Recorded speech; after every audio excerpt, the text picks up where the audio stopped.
புனித வாரம் பெரிய வியாழக்கிழமை. அப்பத்தை உண்டு கிண்ணத்திலிருந்து பருகும் போதெல்லாம் ஆண்டவருடைய சாவை அறிவிக்கின்றீர்கள்.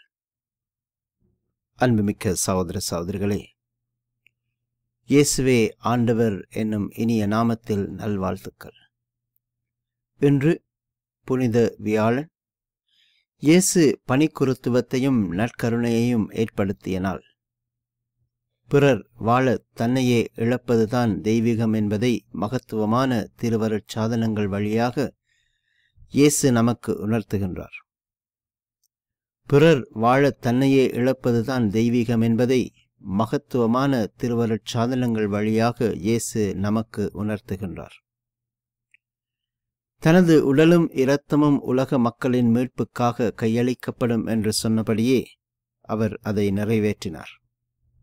இதனால் இன்றும் தேவனின் கருணையில் தன்னையே நமக்கெல்லாம் அருள் உயிரூட்டும் உணவாக வழங்கி வருகின்றார். தமது மீட்பின் செயல்களை இன்றும் தம் குருக்கள் வழியாக இயேசு நிறைவேற்றி வருகின்றார். குருத்துவம் இறைவன் நமக்கு தந்த மகத்துவம். இந்த மாபெரும் கொடைக்காக நன்றி பொங்கும் இதயங்களுடன் இறைவனுக்கு திருப்பலி செலுத்திட இணைவோம்.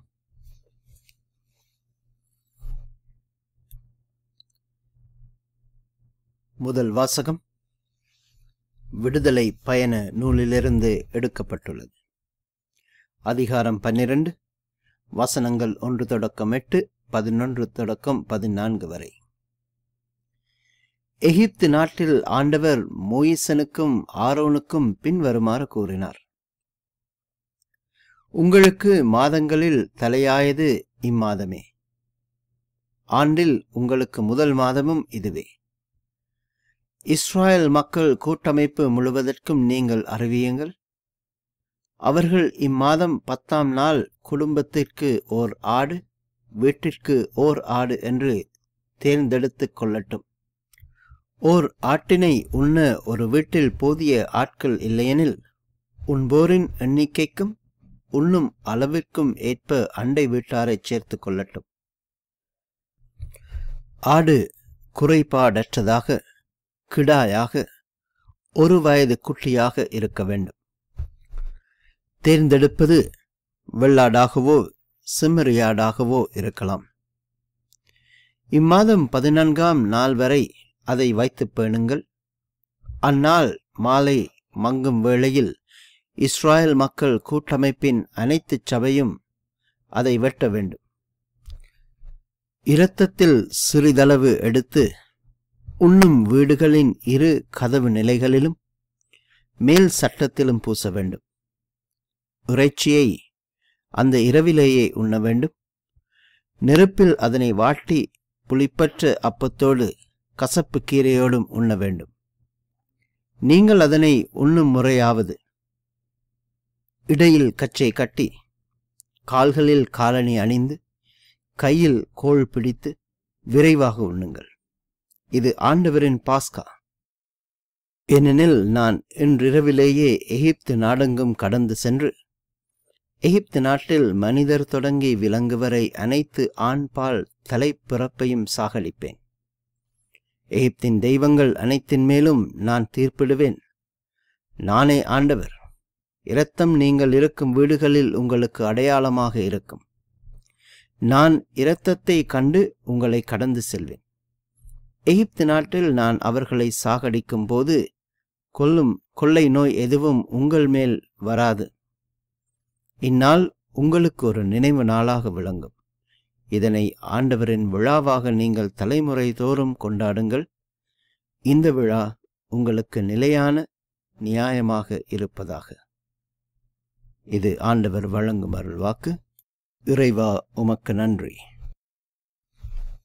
பதிலுரை பாடல். சங்கீதம் 116, வசனங்கள் 12-13 வரை, 15-16 வரை, 17-18 வரை. உங்கள் பதில். கடவுளை போற்றி கிண்ணத்தில் பருகுதல் கிறிஸ்துவின் இரத்தத்தில் பங்கு கொள்வதே. கடவுளை போற்றி கிண்ணத்தில் பருகுதல் கிறிஸ்துவின் இரத்தத்தில் பங்கு கொள்வதே. ஆண்டவர் எனக்குச் செய்த எல்லா நன்மைகளுக்காகவும் நான் அவருக்கு என்ன கைமாறு செய்வேன்? மீட்பின் கிண்ணத்தை கையில் எடுத்து ஆண்டவரது பெயரைத் தொழுவேன். கடவுளை போற்றி கிண்ணத்தில் பருகுதல் கிறிஸ்துவின் இரத்தத்தில் பங்கு கொள்வதே. ஆண்டவர் தம் அன்பர்களின் சாவு அவரது பார்வையில் மிக மதிப்புக்குரியது. ஆண்டவரே, நான் உண்மையாகவே உமது ஊழியன், நான் உமது பணியாள், உம் அடியாளின் மகன். என் கட்டுகளை நீர் அவிழ்த்து விட்டீர். கடவுளை போற்றி கிண்ணத்தில் பருகுதல் கிறிஸ்துவின் இரத்தத்தில் பங்கு கொள்வதே. நான் உமக்கு நன்றி பலி செலுத்துவேன். ஆண்டவராகிய உமது பெயரைத் தொழுவேன். இப்பொழுதே உமது மக்கள் அனைவரின் முன்னிலையில் ஆண்டவரே உமக்கு என் பொருத்தனைகளை நிறைவேற்றுவேன். கடவுளை போற்றி கிண்ணத்தில் பருகுதல் கிறிஸ்துவின் இரத்தத்தில் பங்கு கொள்வதே. இரண்டாம் வாசகம். திருத்தூதர் பவுல் கொரிந்தியருக்கு எழுதிய முதல் திருமுகத்திலிருந்து வாசகம். அதிகாரம் 11, வசனங்கள் 23 தொடக்கம் 26 வரை. சகோதர சகோதரிகளே, ஆண்டவரிடமிருந்து நான் எதை பெற்றுக்கொண்டேனோ அதையே உங்களுக்கு ஒப்படைக்கின்றேன். அதாவது, ஆண்டவராகிய இயேசு காட்டிக் கொடுக்கப்பட்ட அந்த இரவில் அப்பத்தை எடுத்து கடவுளுக்கு நன்றி செலுத்தி அதை பிட்டு, இது உங்களுக்கான என் உடல், இதை என் நினைவாகச் செய்யுங்கள் என்றார். அப்படியே உணவு அருந்திய பின் கிண்ணத்தையும் எடுத்து, இந்த கிண்ணம் என் இரத்தத்தால் நிலைப்படுத்தப்படும் புதிய உடன்படிக்கை. நீங்கள் இதிலிருந்து பருகும் போதெல்லாம் என் நினைவாக இவ்வாறு செய்யுங்கள் என்றார். ஆதலால் நீங்கள் இந்த அப்பத்தை உண்டு கிண்ணத்திலிருந்து பருகும் போதெல்லாம் ஆண்டவருடைய சாவை அவர் வரும் வரை அறிவிக்கின்றீர்கள். இது ஆண்டவர் வழங்கும் அருள்வாக்கு. இறைவா, உமக்கு நன்றி. ஆண்டவர் உங்களோடு இருப்பாராக. உம்மோடும் இருப்பாராக. புனித அருளப்பர் எழுதிய நற்செய்தியிலிருந்து வாசகம். ஆண்டவரே, உமக்கு மகிமை. அதிகாரம் 13, வசனங்கள் 1 தொடக்கம் 15 வரை. பாஸ்கா விழா தொடங்க இருந்தது. தாம் இவ்வுலகத்தை விட்டு தந்தையிடம் செல்வதற்கான நேரம் வந்துவிட்டது என்பதை இயேசு அறிந்திருந்தார். உலகில் வாழ்ந்த தமக்குரியோர் மேல் அன்பு கொண்டிருந்த அவர் அவர்கள் மேல் இறுதி வரையும் அன்பு செலுத்தினார். இயேசுவை காட்டிக் கொடுக்கும் எண்ணத்தை அலகை சீமோனின் மகனாகிய யூதாசு இஸ்கரியோத்தின் உள்ளத்தில் எழச் செய்திருந்தது.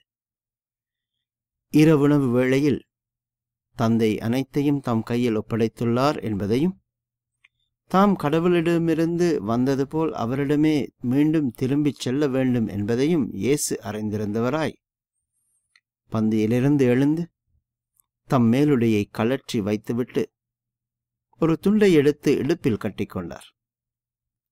பின்னர் இயேசு ஒரு குவளையில் தண்ணீர் எடுத்து சீடர்களுடைய காலடிகளை கழுவி இடுப்பில் கட்டியிருந்த துண்டால் துடைக்கத் தொடங்கினார். சீமோன் பேதுருவிடம் இயேசு வந்தபொழுது அவர், ஆண்டவரே, நீரா என் கால்களை கழுவப் போகின்றீர் என்று கேட்டார்.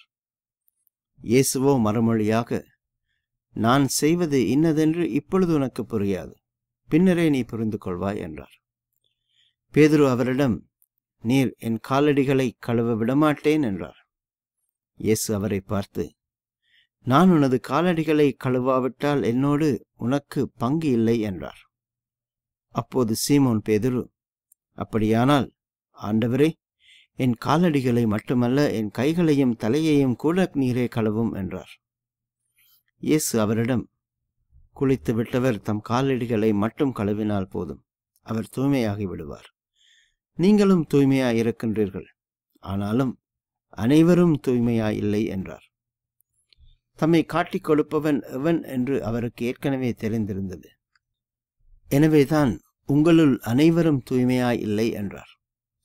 அவர்களுடைய காலடிகளை கழுவிய பின் இயேசு தம் மேலுடையை அணிந்து கொண்டு மீண்டும் பந்தியில் அமர்ந்து அவர்களிடம் கூறியது, நான் உங்களுக்குச் செய்தது என்னவென்று உங்களுக்கு புரிந்ததா? நீங்கள் என்னை போதகர், ஆண்டவர் என்று அழைக்கின்றீர்கள். நீங்கள் அவ்வாறு கூப்பிடுவது முறையே. நான் போதகர்தான், நான் ஆண்டவர்தான்.